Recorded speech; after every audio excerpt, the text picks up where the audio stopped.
കനത്ത പരാജയത്തെക്കുറിച്ച് അസാധാരണമായ പരിശോധന നടത്താനാണ് CPM-ഉം LDF-ഉം ആലോചിക്കുന്നത്. താഴെത്തട്ട് മുതൽ മുകൾ തട്ട് വരെ കുലങ്കുഷമായ ചർച്ച നടത്തി കാരണം കണ്ടെത്തുമത്രേ. തിരുത്തലുകൾ വരുത്തി ശക്തമായി തിരിച്ചു വരുമെന്നും CPM പറയുന്നു.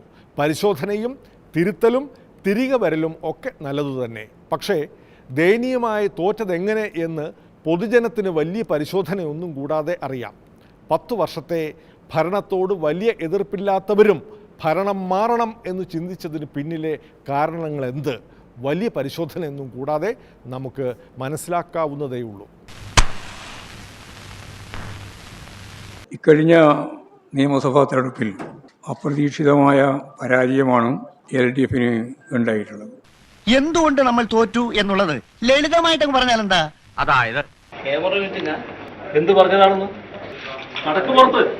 ഇപ്പൊ മനസ്സിലായോ? CPM പാർട്ടിയുടെ പ്രവർത്തകരെയും പാർട്ടി ഘടകങ്ങളെയും LDF-ലെ ഘടകകക്ഷികളെയും ജനങ്ങളെ ആകെയും വിശ്വാസത്തിലെടുക്കുകയും അവരുടെ അഭിപ്രായങ്ങൾ കൂടി പരിഗണിച്ചുകൊണ്ടായിരിക്കും തിരിച്ചടിയെക്കുറിച്ചുള്ള ഞങ്ങളുടെ പരിശോധനയും നിലപാടുകളും.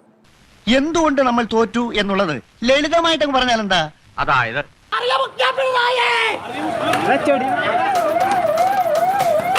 എന്താണ് നടക്കുന്നത്? ഒരാൾ ഇതിന്റെ മേലെ ചാടി വരികയാണ്. ഈ ചാടി വരുന്നയാളെ ചില ചെറുപ്പക്കാർ കൂടി അങ്ങോട്ട് പിടിച്ചു മാറ്റുന്നുണ്ട്, അങ്ങോട്ട് തള്ളി മാറ്റുന്നുണ്ട്. അത് രക്ഷിക്കാനല്ലേ, ജീവൻ രക്ഷിക്കാനല്ലേ. ഇപ്പൊ മനസ്സിലായോ? സാധാരണ 5 വർഷം കഴിയുമ്പോൾ ഭരണമാറ്റം വരുന്ന സംസ്ഥാനമാണ് കേരളം. അത് ചരിത്രത്തിൻ്റെ തന്നെ ഭാഗമായിട്ട് തിരുത്തി കുറിച്ച് 10 വർഷം തുടർച്ചയായി ഇടതുപക്ഷ ജനാധിപത്യ മുന്നണി ഭരണത്തിലായി. ഇടതുപക്ഷ ജനാധിപത്യ മുന്നണി വീണ്ടും ഭരണത്തിൽ വരാൻ സാധിക്കുന്ന മുന്നണിയാണെന്നുള്ള കാര്യത്തിൽ യാതൊരു സംശയവുമില്ല. അതിനുതകുന്ന തരത്തിലുള്ള തിരുത്തലുകൾ തീർച്ചയായും പാർട്ടി സ്വീകരിക്കും. എന്തുകൊണ്ട് നമ്മൾ തോറ്റു എന്നുള്ളത് ലളിതമായിട്ട് പറഞ്ഞാൽ എന്താ? അതായത്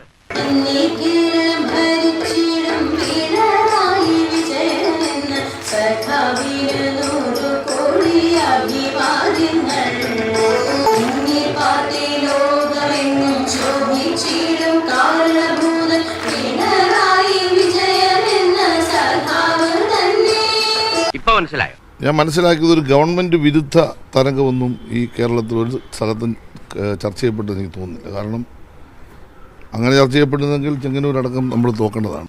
എന്തുകൊണ്ട് നമ്മൾ തോറ്റു എന്നുള്ളത് ലളിതമായിട്ട് പറഞ്ഞാൽ എന്താ? അതായത് നാടിന്റെ അജയൻ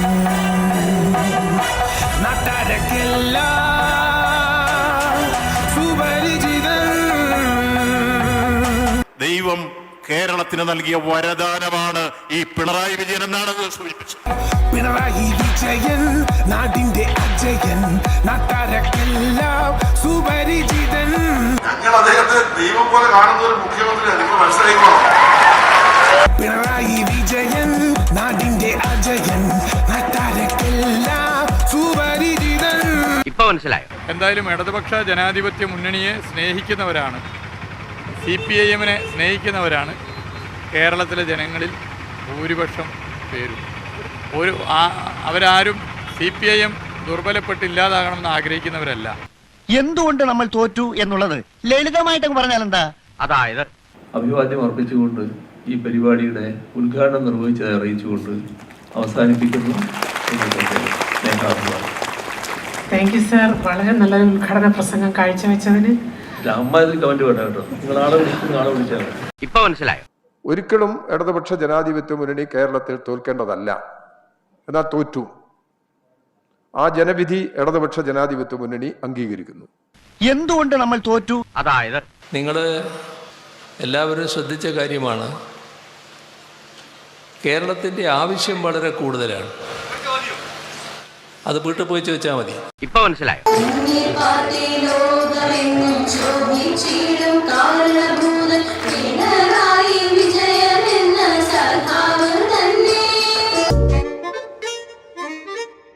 അപ്രതീക്ഷിത നേട്ടം BJP നയിക്കുന്ന NDA മുന്നണിക്കുമുണ്ടായി. നേമത്തെ കഴിഞ്ഞ തവണ ക്ലോസ് ചെയ്യപ്പെട്ട അക്കൗണ്ട് വീണ്ടും തുറന്നാണ് BJP കരുത്ത് കാട്ടിയത്. പ്രധാനമന്ത്രി അടക്കം വന്ന് റോഡ് ഷോ നടത്തിയ സ്ഥലമാണ് നേമം എന്ന് പറയുന്നത്. അല്ല, ഞങ്ങളുടെ കണക്കനുസരിച്ചാണെങ്കിൽ ഇടതുപക്ഷ ജനാധിപത്യ മുന്നണി ജയിക്കും. ഒരു 5000 വോട്ടിൻ്റെ ഭൂരിപക്ഷത്തിലെങ്കിലും മുന്നണി ജയിക്കാനുള്ള കാര്യമാണ്. നിൽ. 2021 പൂട്ടപ്പെട്ട BJPയുടെ അക്കൗണ്ട് നേമത്ത് വീണ്ടും തുറന്നിരിക്കുന്നു.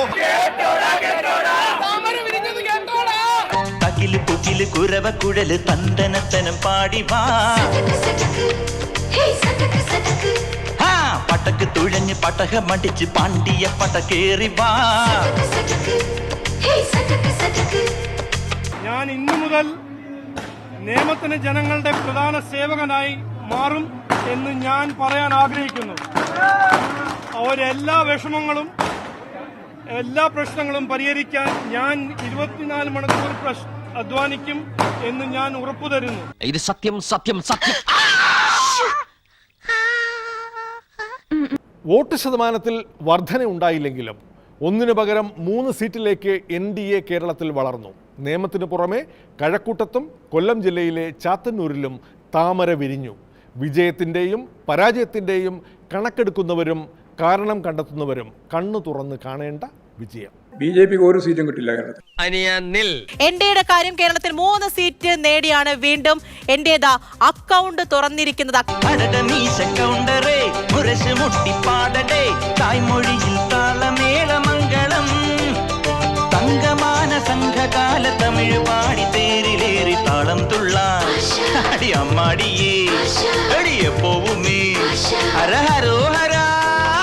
6-7 പതിറ്റാണ്ടുകളായിട്ട് ദേശീയ പ്രസ്ഥാനങ്ങൾക്ക് വേണ്ടിയിട്ട് വിയർപ്പും രക്തവും ചിന്തിയ നൂറുകണക്കിന് പ്രവർത്തകരുടെ സ്മരണയ്ക്ക് മുന്നിൽ ഞാൻ സമർപ്പിക്കുകയാണ്. അവരുടെ ത്യാഗോജ്വലമായിട്ടുള്ള പരിശ്രമത്തിന്റെ ഫലമായിട്ടാണ് ഈ വിജയം. എനിക്ക് സങ്കടമൊന്നുമില്ല, എന്നാലും ചെറിയൊരു വിഷമം.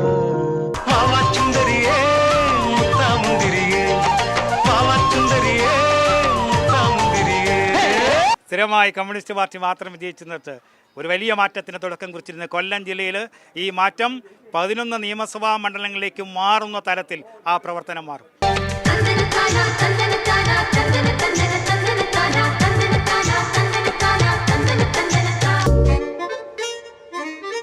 ഇതോടെ ഈ ആഴ്ചത്തെ വക്രദൃഷ്ടി സമാപിക്കുന്നു. വീണ്ടും അടുത്തയാഴ്ച ഇതേ ദിവസം ഇതേ സമയം. നന്ദി, നമസ്കാരം.